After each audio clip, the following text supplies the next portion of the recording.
গ্রুপে বলুন। সবচেয়ে প্রথমে স্টমাকের যে গ্রেটার কার্ভেচার যেটা আছে that will be facing towards the left হলো, আর lesser curvature that will be facing towards the right. এবার আমাদের আপার এন্ড আর লোয়ার এন্ডটা আইডেন্টিফাই করতে হবে। প্রথমে লোয়ার এন্ডটা আইডেন্টিফাই করবো পাইলোরিক স্ফিংটার দিয়ে। পাইলোরিক স্ফিংটারের নিচে একটা ডাইলেটেশন থাকবে, সেটাকে বলবো পাইলোরিক অ্যান্ট্রাম হলো।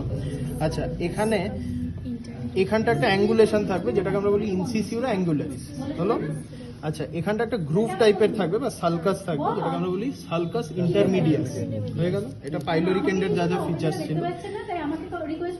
আচ্ছা, এবার যদি আমরা কার্ডিয়াক এন্ডটা দেখি, এইখানে যেটা আছে দ্যাট ইজ দ্য ফান্ডাস। হয়ে গেল।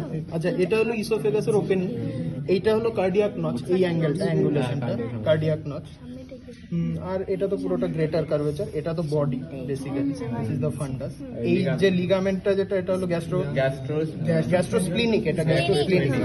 এইটা হলো গ্যাস্ট্রোফ্রেনিক, আর এইটা হলো তো gastrocolic ligament. Gastrocolic basically part of the greater মানে পুরোটা হচ্ছে গ্রেটার মোমেন্টাম, এটা তো লেসার মোমেন্টাম।